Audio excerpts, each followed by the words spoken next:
വിശ്വരൂപത്തിലാണ് സംഗനെ കാണുന്നത്. തൊട്ടു പിന്നിലായിട്ട് ഒരുപാട് ആത്മാക്കളുടെ സാന്നിധ്യം. എന്റെ സ്പിരിച്വലായി തുറന്നു എന്നവന് പറയണമെന്നുണ്ട്. പക്ഷെ കണ്ണ്, ചെവി, മൂക്ക് ഇതെല്ലാം തന്നെ ആത്മാവ് കൈയടക്കിയ പിന്നീട് എന്ത് സംഭവിക്കുമെന്ന് അവൻ ചോദിച്ചതാണ്. നിനക്ക് കോസ്റ്റ് എന്നൊരു കൺസെപ്റ്റിൽ വിശ്വാസം തോന്നും, നിന്നെ പക്ഷെ ആരും തന്നെ വിശ്വസിക്കാൻ പോകുന്നില്ല. ആരുടെ അടുത്ത് നീ ഇത് പറഞ്ഞാലും അവരെല്ലാം തന്നെ നിന്നെ ഒറ്റപ്പെടുത്തും. സംഗ ചെറിയ ഏജിൽ എങ്ങനെയാണ് ഒറ്റപ്പെട്ടത്, അവൾക്ക് ആരും കൂട്ടില്ലാത്തതിന്റെ കാരണമല്ല അവൻ ഇപ്പൊ മനസ്സിലാവുന്നുണ്ട്. ആരും കൂടെ ഉണ്ടാവാതിരിക്കുന്ന ടൈമിൽ ആത്മാക്കളായിരിക്കും കൂടുതൽ സ്വാധീനം ചെലുത്തുക. അവരെ വേണ്ട വിധത്തിൽ അകറ്റി നിർത്തിയില്ലെങ്കിൽ നിന്റെ ശരീരമായിരിക്കും അവർ ആവശ്യപ്പെടുക, അത് അവർ കൈയടക്കും. ബ്രേക്ക് ടൈമിൽ ഇവൻ മുന്നേ പഠിച്ചിരുന്ന സ്കൂളിലെ കുറച്ച് പിള്ളേരെല്ലാവരും വന്ന് ഇവനുമായിട്ട് പ്രശ്നം ഉണ്ടാക്കാൻ നോക്കുകയാണ്. ജോണയ്ക്ക് അറിയോ നീ പിന്നെ ഈ ടീമിൽ ജോയിൻ ചെയ്തു എന്ന്? അവള് നിന്നോട് ക്ഷമിച്ചോ? നീ കാരണം അവൾക്ക് ഇങ്ങനെയൊക്കെ സംഭവിച്ചത്, നീ ഒരു ഒറ്റ ഒരുത്തനാണെന്നൊക്കെ പറഞ്ഞ് കോളറിൽ വരെ കയറി പിടിച്ചു. ആക്ച്വലി അവൻ ജോണയുമായിട്ട് വിളിച്ച് സംസാരിച്ചിരുന്നു. പഴയ കാര്യങ്ങളൊക്കെ മറന്ന് പുതുതായിട്ട് ഒരു ലൈഫ് സ്റ്റാർട്ടായി. ആർച്ചറി കോമ്പറ്റീഷനിൽ പങ്കെടുക്കാൻ പോവാണ്. നിനക്ക് സംഭവിച്ച തെറ്റ് എന്റേതും കൂടിയാണ്, ഞാനത് മനസ്സിലാക്കുന്നു. അവളുടെ ലൈഫിൽ നിന്ന് അതുകൊണ്ടാണ് അവന് പോകേണ്ട വന്നത്. അത് രണ്ടുപേർക്കും എത്ര സങ്കടം ഉണ്ടായാലും അവൻ ചൂസ് ചെയ്തത് തന്നെയാണ് കറക്റ്റ്. അതുകൊണ്ട് ഇപ്പൊ ഈ കൈ തട്ടി മാറ്റി ആർച്ചറി ഞാനും നീയും നിങ്ങളും എല്ലാവരും ചെയ്യുന്നത് അത്രയ്ക്ക് ഇഷ്ടമുള്ളത് കൊണ്ടല്ലേ, ആരെയും വേദനിപ്പിക്കാൻ വേണ്ടി അല്ലല്ലോ എന്ന് തിരിച്ചൊരു ക്വസ്റ്റ്യൻ ചോദിക്കുമ്പോ ഇവര് റിയലൈസ് ചെയ്യുവാണ് കാരണം മറ്റുള്ളവർക്ക് ഒരു ആപത്ത് പോലും വരാതിരിക്കാൻ അവൻ എത്ര എഫോർട്ടാ ഇടുന്നേന്ന്. ഇവിടെ ജീഹോയ്ക്ക് ഒരു ഡൗട്ട്, എന്നെ എന്തിനാ ഇത്രയും വലിയൊരു കോമ്പറ്റീഷനിൽ പങ്കെടുപ്പിച്ച്? ഇവിടെ എല്ലാവരും പ്രൊഫഷണൽ പ്ലേയേഴ്സ് അല്ലേ, അത് മെഡലൊന്നും പ്രതീക്ഷിച്ചിട്ടൊന്നുമല്ല. അവനുണ്ടെങ്കിൽ ടീം മൊത്തം ഹാപ്പി ആയിരിക്കും, ഭയങ്കര റിലാക്സ് ആയിരിക്കും. പ്രത്യേകിച്ച് നമ്മുടെ ബേ, ഇവന്റെ പ്രസൻസ് ഉണ്ടെങ്കിൽ അവൻ ഭയങ്കര ഹാപ്പി ആയിരിക്കും. നന്നായി ചിരിക്കുന്നവർക്ക് നല്ല ഭാവി ഉണ്ടാവും. അപ്പൊ ഞാനൊരു ടോളാണെന്ന് ചോദിക്കുമ്പോ കോച്ച് അതിനൊരു ഐ ലവ് യു പറയും. അവൻ ടോളൊന്നുമല്ല, അവനും ടാലന്റ് ഉള്ളതുകൊണ്ട് ജീഹോയും കൈ കൊടുക്കുവാണ്. ഇവിടെ ഡങ്ജിയും നോക്കുമ്പോ യോമയുടെ റൂമിൽ നിന്ന് യൂണിഫൈ സ്പെല്ല്. ഇവളിത് ആരോടാണ് ഒരുമിച്ച് പ്രവർത്തിക്കാൻ ആഗ്രഹിക്കുന്നത്? എന്തായാലും നല്ല കാര്യത്തിനല്ലെന്ന് മനസ്സിലായ ആ റൂം തുറക്കാൻ നോക്കിയ അത് മൊത്തം ലോക്കാണ്. സോ എക്സ്ട്രാ ഒരു കീ എടുത്ത് ഡോറ് തുറന്ന് നോക്കിയ ഒരു തരത്തിലും ആരും ഡിസ്റ്റർബ് ചെയ്യാൻ പറ്റാത്ത തരത്തിൽ അവളവിടെ മൊത്തം സെറ്റ് ചെയ്ത് വെച്ചേക്കാണ്. അത് കാണുമ്പോ ഡങ്ജിയോണും അസിസ്റ്റന്റിന് ഒരു ഷോക്ക്. കോമ്പറ്റീഷൻ സ്റ്റാർട്ടായി. കാണുന്നതെല്ലാം തന്നെ ഗോസ്റ്റിനെയാണ്. അവനെ കൊണ്ട് കറക്റ്റ് ആയിട്ട് ഫോക്കസ് ചെയ്യാൻ പറ്റുന്നില്ല, തന്റെ ടീമിനെ സപ്പോർട്ട് ചെയ്യാൻ പറ്റുന്നില്ല, ഗൈഡ് ചെയ്യാൻ പറ്റുന്നില്ല. തൊട്ടടുത്ത് വരെ ഗോസ്റ്റ് ആണ്. അത് നോക്കി നിൽക്കുമ്പോ കോച്ചിന് എന്താ തോന്നുക, ഇവൻ കാര്യമായിട്ട് എന്തോ ആലോചിച്ചുകൊണ്ട് നിക്കാന്നല്ലേ. യാമഹ കൊടുക്കുന്ന എല്ലാ മന്ത്രങ്ങളും ബേനെ ഭയങ്കരമായിട്ട് അഫക്ട് ചെയ്യുന്നുണ്ട്. അതിനിടയ്ക്കാണ് 70 മീറ്റർ ഫൈനൽ മാച്ചിനുള്ള ടൈം ആവുന്നത്. എന്ത് ചെയ്യുമെന്ന് അറിയാതിരിക്കുമ്പോഴാണ് പിന്നീന്ന് ഒരു വിളെ. തിരിഞ്ഞു നോക്കുമ്പോ സംഘാണ്. അവള് വിഷ് ചെയ്യാൻ വേണ്ടി എത്ര സ്മൈലും എടുത്ത് കാര്യമായിട്ടാണ് അവനെ നോക്കുന്നത്. പക്ഷെ ബേക്ക് അവൾക്ക് പിന്നിലായിട്ട് ഒരുപാട് ഗോസ്റ്റിനെയും കാണാൻ പറ്റുന്നുണ്ട്. അവളുടെ പ്രസൻസ് അത് അവന് ഏറെ ഇഷ്ടമാണ്. ആ ഒരു ഫോക്കസിലാണ് അവൻ എയിം ചെയ്യുന്നത്. ഫസ്റ്റ് ഷൂട്ട്, സെക്കൻഡ് ഷൂട്ട് എല്ലാം തന്നെ പ്രോപ്പർ ആയിരുന്നു. സംഘ് അതെല്ലാം തന്നെ ക്യാപ്ചർ ചെയ്ത് ഹാപ്പി ആയിട്ടിരിക്കുമ്പോഴാണ് ചുറ്റും ഒരു നെഗറ്റീവ് ഫീല് വരുന്നത്. ആ ഒരു യൂണിഫൈ സ്പെല്ല് കാസ്റ്റ് ചെയ്യുന്നുണ്ട്, അത് അവൾക്കും കേൾക്കാൻ പറ്റും. ആ ഒരു ഒറ്റ കാരണം കൊണ്ട് മാത്രമാണ് ബേക്ക് ഇപ്പൊ കോൺസെൻട്രേഷൻ കിട്ടാതെ പോയിന്റ് എല്ലാം തന്നെ നഷ്ടമായിക്കൊണ്ടിരിക്കുന്നത്. ബോങ്സു അവന്റെ ആത്മാവിനെ കൊണ്ട് ബേനെ കൊല്ലാനുള്ള വഴിയാണല്ലേ നോക്കുന്നത്. പക്ഷെ യോമ നീ ഒരു കാര്യം മറന്നുപോയി, സപ്രസ് സ്പെല്ലായിട്ട് ഞാനും അവനിന്ന് കണക്റ്റഡ് ആയിട്ടിരിക്കുകയാണ്. അതുകൊണ്ട് ആദ്യം നിനക്ക് മറികടക്കേണ്ടി വരുന്നത് എന്റെ ശക്തികളെ ആയിരിക്കും. സംഘ ഒരു സൈഡിൽ സ്പെല്ല് കാസ്റ്റ് ചെയ്തുകൊണ്ടിരിക്കുകയാണ്, സെയിം പോലെ തന്നെ യോംഹയും. സോ രണ്ടുപേരും പവർഫുൾ ആണ്. മാത്രമല്ല യോംഹ കുറച്ചും കൂടെ സീനിയറും ആണ്. ഒരു പർട്ടിക്കുലർ പോയിന്റ് എത്തുമ്പോൾ സംഘ് കൊടുക്കുന്ന ശക്തികൾക്കെതിരായിട്ട് യോംഹ ഒരു കേഴ്സ് ആണ് കൊടുക്കുക, അതായത് ഒരു ശാപം. അത് ഏറ്റവും ഉടനെ തന്നെ സംഘിന്റെ ചെവി മുറിഞ്ഞു, അതിൽ നിന്ന് ബ്ലഡും വരുന്നുണ്ട്. പക്ഷെ എന്നാലും ഇവിടെ ഏറ്റവും കൂടുതൽ ടോപ്പ് സ്കോർ എടുത്ത് വിൻ ആവുകയാണ്. ആ ടൈമിൽ തന്നെ യോംഹയുടെ ചെവിയിൽ നിന്ന് ബ്ലഡ് വരും, കാരണം സംഘ് അവൾക്ക് തിരിച്ചു ഒരു കേഴ്സ് കൊടുത്തു. കോമ്പറ്റീഷൻ ബേക്കാണെങ്കിലും ശരിക്കും ഇവിടെ മത്സരിച്ചിരിക്കുന്നത് യോംഹയും സംഘുമാണ്. ഫസ്റ്റ് റണ്ണർ ആയത് നമ്മുടെ തന്നെയാണ്. അവനാണെങ്കിൽ ഗ്രാൻഡ്മയുടെ മെമ്മറീസ് ആണ് മനസ്സിലേക്ക് വരിക. സ്നേഹത്തോടെ കൂടെ നിന്നതും അപ്രീഷിയേറ്റ് ചെയ്തതും. ആദ്യമായിട്ടാണ് ഗ്രാൻഡ്മ ഇല്ലാത്തൊരു കോമ്പറ്റീഷൻ പങ്കെടുത്തത്. എല്ലാവരും ഫോട്ടോസ് എല്ലാം എടുത്ത് സെലിബ്രേറ്റ് ചെയ്യാണ്. അവനിപ്പോ സംഘിന് ആ ഒരു ഗോൾഡ് മെഡൽ കഴുത്തിലിട്ട് കൊടുക്കുമ്പോ ജീവ ഇത് കണ്ട് വെറുതെ ഇരിക്കും. അവന് നന്നായിട്ട് ജലസ് അടിക്കുന്നുണ്ട്. അവന് ഇടയ്ക്ക് കയറി വന്ന് കുറെ ഫോട്ടോസ് ഒക്കെ എടുക്കും. ഇനി ടീമായിട്ട് ഫുൾ ഡേ സെലിബ്രേറ്റ് ചെയ്യാൻ സംഘിനും പറ്റില്ല, അതുപോലെ തന്നെ ബേക്കും പറ്റില്ല. കേസ് കിട്ടിയോണ്ട് തന്നെ സംഘിന്റെ ബോഡി ഭയങ്കര വീക്ക് ആയിക്കൊണ്ടിരിക്കുകയാണ്. ബേക്കാണെങ്കിൽ എത്രയും പെട്ടെന്ന് തന്നെ ഗോൾഡ് മെഡൽ ഗ്രാൻഡ്മയെ കൊണ്ടുപോയി കാണിക്കണം. ഗ്രാൻഡ്മയെ അടക്കം ചെയ്ത ആ സ്ഥലത്തേക്ക് പോകണം. ഞാനും വരട്ടെ എന്ന് ജിഹായും ചോദിച്ചതാണ്. പക്ഷെ അവൻ വേണ്ടെന്ന് പറയും. നിനക്ക് എന്തെങ്കിലും അൺയൂഷ്വൽ ആയിട്ട് ഫീൽ ചെയ്യുന്നുണ്ടോ എന്നൊക്കെ സംഘ പിന്നെ ചോദിക്കുമ്പോ ബേ എന്തുകൊണ്ടോ അതിന് കള്ളാണ് പറയുന്നത്. ഇല്ല, എനിക്കൊരു കുഴപ്പമില്ല, ഞാൻ ഓക്കെയാണ്. പക്ഷെ അവൻ ഇപ്പോഴും ആത്മാക്കളെ കാണാൻ പറ്റുന്നുണ്ട്. സംഘിന്റെ പരിശുദ്ധമായ ആ ഡ്രസ്സില് ഡാർക്കായി ഒരുതരം കളർ സ്പ്രെഡ് ആവുന്നത് അവന് കാണാം. അവൻ എന്തോ ഡൗട്ട് തോന്നുന്നുണ്ട്. പക്ഷെ ഇപ്പൊ അവന് ചോദിക്കാനൊന്നും പറ്റില്ലല്ലോ അതിനെ കുറിച്ച്. മെമ്മോറിയൽ പ്ലേസ് വിസിറ്റ് ചെയ്ത് ഗ്രാൻഡ്മയെ ഗോൾഡ് മെഡൽ ഒക്കെ കാണിച്ച് അന്ന് നടന്ന എല്ലാ കാര്യങ്ങളും പറയും. കോമ്പറ്റീഷൻ തുടങ്ങിയപ്പോ എനിക്ക് നന്നായിട്ട് ഫോക്കസ് ഒന്നും ചെയ്യാൻ പറ്റിയിട്ടില്ല. പിന്നെ ഞാൻ സംഘിന്റെ പ്രസൻസ്, അവള് തന്ന ആത്മവിശ്വാസം, അതെല്ലാം വെച്ചോണ്ടാണ് ഈ കോമ്പറ്റീഷൻ വിന്നായത്. സന്തോഷത്തോടെ ഇന്ന് നടന്ന കാര്യങ്ങളെല്ലാം തന്നെ പറഞ്ഞുകൊണ്ടിരിക്കുമ്പോ ആരോ വരുന്ന സൗണ്ട് കേൾക്കാം. നോക്കുമ്പോ സംഘിന്റെ ആന്റി. അവളുടെ ഡ്രസ്സിൽ ബ്ലാക്ക് കളർ സ്പ്രെഡ് ആവുന്നത് നീ കണ്ടൂലേ?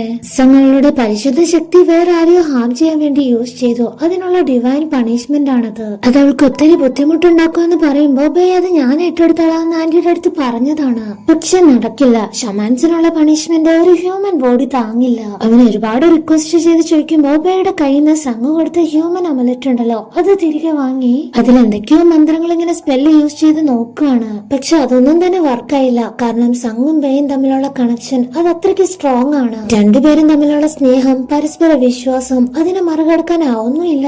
പിന്നെ എന്താ വഴിയെന്ന് ചോദിച്ചാൽ നമ്മൾ എത്ര കാലം ജീവിക്കും എന്ന് തീരുമാനിക്കുന്ന കുറെ സ്റ്റാർസ് ഉണ്ട്. Deity of 7 star. ഞാൻ വിശ്വസിക്കുന്ന ആ ഒരു ശക്തി അത് നിങ്ങളെ സംരക്ഷിക്കട്ടെ. യൂണിഫൈ സ്പെല്ല് കാസ്റ്റ് ചെയ്തുകൊണ്ട് തന്നെ ബേയുടെ ശരീരത്തിൽ ഒരുപാട് മാറ്റം ഉണ്ടായല്ലോ. ഇനി മുതൽ അവൻ കുറച്ച് കാര്യങ്ങൾ ശ്രദ്ധിക്കണം. അതിലൊന്നാമതായിട്ട് ആത്മാക്കളുമായിട്ട് അകലം പാലിക്കുകയാണ് വേണ്ടത്. ഏത് ഗോസ്റ്റിനെ നോക്കുന്നത് പോലും ആപത്താണ്. ഇനി അങ്ങനെ ഒരു സിറ്റുവേഷൻ വന്നാൽ പോലും ബ്ലഡുമായിട്ട് ഒരു കോണ്ടാക്റ്റും ഒന്നും തന്നെ ഉണ്ടാവാൻ പാടില്ല. അങ്ങനെ വന്നാ നിന്നിലുള്ള ആത്മാവിനെ ആയിരിക്കും അത് ഗുണം ചെയ്യുക. അപ്പൊ ഞാൻ മരിക്കുമെന്ന് ചോദിച്ചാ അല്ല, അതിനേക്കാൾ ഭീകരമായ അവസ്ഥ, ജീവിതമോ മരണമോ ഇല്ലാത്തൊരവസ്ഥ. ആരുമായോ ഒന്നിച്ച് പ്രവർത്തിക്കാൻ നോക്കി അത് നിനക്ക് തന്നെ തിരിച്ചടിയായില്ലോ എന്ന് ഡങ്ജിയോൺ യോംഹയുമായി സംസാരിക്കുന്ന ടൈമിൽ തന്നെയാണ് സംഘം അങ്ങോട്ട് വരുന്നത്. അവളുടെ പരിശുദ്ധമായ വസ്ത്രത്തിലെ കറുപ്പ് അത് കാണുമ്പോഴേ ഫ്ലവർ മാസ്റ്റർ ടെൻഷനോ. ആരാ നിന്നോട് ഇത് ചെയ്തേ? ഒരിക്കലും പാടില്ലായിരുന്നു എന്ന് അലറുന്ന സൗണ്ട് ഡങ്ജിയോൺ ഇപ്പൊ കേൾക്കും. യോംഹ സംഘിനാണ് ദ്രോഹം ചെയ്തതെന്ന് അറിയുമ്പോ ആൾക്കത് വല്ലാത്ത വിഷമായി. നിനക്ക് ആരെങ്കിലും ദ്രോഹിക്കണമെന്നാണെങ്കിൽ എന്നെ ദ്രോഹിക്കും. നീ ജീവിച്ചിരിക്കുമ്പോ തന്നെ ഇതുപോലൊരു നരക ജീവിതമാണോ നീ ചൂസ് ചെയ്യാൻ ഉദ്ദേശിച്ചിരിക്കുന്നത്? അവളുടെ കണ്ണെല്ലാം നിറയുന്നുണ്ട്. ഈ വേൾഡിൽ ഞാൻ ഏറ്റവും കൂടുതൽ വെറുക്കുന്നത് നിങ്ങളെയാണെന്ന് മുഖത്ത് നോക്കി തന്നെ പറയും. സംഗിനെ ഫിസിക്കലി മെന്റലി ഒരുപാട് സഫർ ചെയ്യേണ്ടി വരും. ഹെഡേക്ക് ഒക്കെ വല്ലാത്ത അവസ്ഥയിലായിരിക്കും ഉണ്ടാവുക. യോംഹയുമായി ഇരുന്ന് അടുത്ത് സംസാരിക്കുന്നത് അവളെ കൂടുതൽ വീക്കാക്കുകയേ ഉള്ളൂ. അത് മാത്രമല്ല രണ്ടുപേരുടെ ശക്തികൾ തമ്മിൽ പരസ്പരം മേജും ആയല്ലോ. സംഗിന് ഇപ്പൊ യോംഹയുടെ പുറത്ത് എന്തോ ഒരു സാധനം കാണാൻ പറ്റുന്നുണ്ട്. അവൾ എന്തോ ഒരു കാര്യം ക്യാരി ചെയ്യുന്നുണ്ട്. എന്തോ ബോക്സ് പോലെ ടൈ ചെയ്ത് വെച്ചിരിക്കുന്നു. പക്ഷെ അതിൽ എന്താണെന്നൊന്നും അറിയില്ല.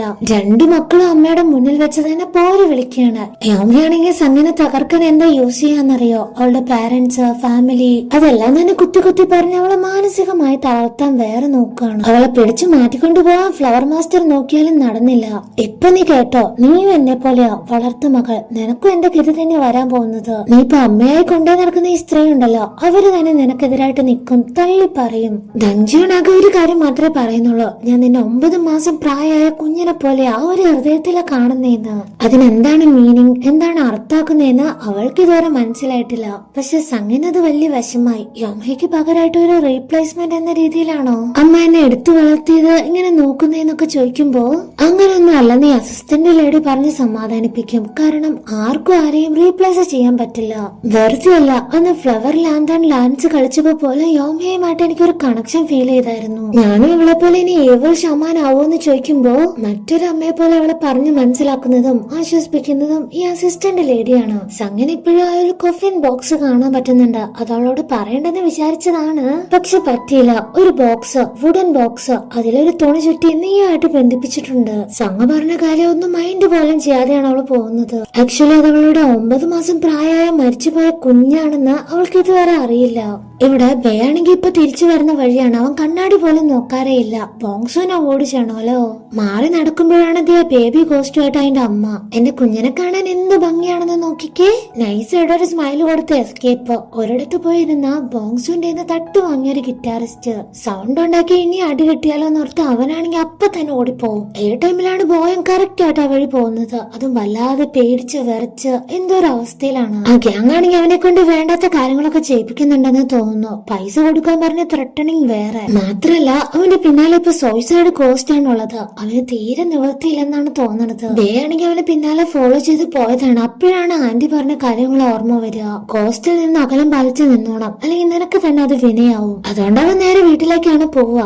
അവിടെ ചെന്നപ്പോ ഫ്ലവർ മാസ്റ്റർ ആണ് സെങ്ങിന്റെ അവസ്ഥയെ പറ്റി കൂടുതലായിട്ട് പറഞ്ഞു കൊടുക്കുന്നത്. ഒത്തിരി കഷ്ടപ്പെടും ഇനി അവള്. Mood swings, physical pain, headache, അവളെ ബുദ്ധിമുട്ടിക്കരുത് നീ ഒരിക്കലും. അപ്പൊ അവനാണെങ്കിൽ ഭയങ്കര കോൺഫിഡൻസ് ആണ്. എന്റെ ഈ പ്രട്ടി ഫേസ് കണ്ടാലുണ്ടല്ലോ അവളുടെ ദുഃഖങ്ങളെല്ലാം തന്നെ മാറും, നോക്കിക്കോ. ഫ്ലവർ മാസ്റ്റർ അതിനവനെ ഒരു വല്ലാത്ത നോട്ടം നോക്കിയൊന്ന് പോവാണ്, ഒന്നും പറയുന്നൊന്നില്ല. സംഘാണെങ്കിലോ ശരിക്കും അപ്സെറ്റ് ആയ പോലെയായി. പഴയ കളിച്ചിരിയില്ല, തമാശയില്ല. അവളോട് എന്തൊക്കെയോ കാര്യങ്ങൾ സംസാരിക്കണം എന്നൊക്കെ ഉണ്ട്, പക്ഷെ ഒന്നും വർക്കായില്ല. അപ്പോഴാണ് ടേബിളിലിരുന്ന ചാർട്ട് എടുത്ത് നോക്കുന്നത്. അതില് പെയിനെ സേഫ് ആക്കണം, 21 ഡേയ്സ് കൗണ്ട് ചെയ്ത് ഒരു നോട്ട് എഴുതി വെച്ചായിരുന്നില്ലേ, അത് അവനെടുത്ത് വായിക്കുകയാണ്. Day 1 fire cost, day 2 suicide cost. സംഘം വേഗം അത് തട്ടിപ്പറിച്ചെടുത്ത് അവനോട് നന്നായിട്ട് ദേഷ്യപ്പെടും.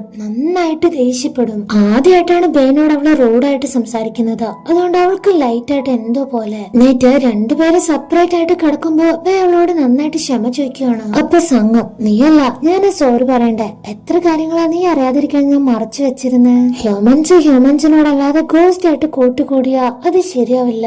ഞാനും ഇങ്ങനെയായി. നിനക്കെങ്കിലും ഒരു ഓർഡിനറി ലൈഫ് തരണം, നീയെങ്കിലും സ്വതന്ത്രമായിട്ട് ഇരുന്നാ മതി എന്നൊക്കെ അവൾ ആത്മാർത്ഥതയോടുകൂടി പറയുമ്പോ ബേക്കാണെങ്കിൽ ഗോസ്റ്റിനെ കാണാൻ പറ്റിയ കാര്യങ്ങളൊക്കെ അവളെ അറിയിക്കണമെന്നുണ്ടായിരുന്നു. പക്ഷെ ഈ ഒരു അവസ്ഥയിൽ വേണ്ട, ഇത് അവളെ കുറച്ചും കൂടെ ഹാം ചെയ്യിക്കുകയുള്ളൂ. എല്ലാം ശരിയാവും, നീ ഒന്ന് സമാധാനമായിട്ട് ഇരിക്കാൻ പറഞ്ഞ സംഘന്റെ അടുത്ത് നിന്ന് റിപ്ലൈ ഒന്നും ഇല്ല. നോക്കുമ്പോ അവൾ ഉറങ്ങിക്കഴിഞ്ഞു. ഉറക്കത്തിൽ അറിയാതെ വീഴുന്നത് എങ്ങോട്ടാ, നമ്മുടെ ബേയുടെ നെഞ്ചത്തോട്ട്. ഇപ്പൊ അവനും അതൊരു ശീലായി. എന്തൊക്കെ സംഭവിച്ചാലും ഇതിന് മാത്രം ഒരു കുറവില്ല.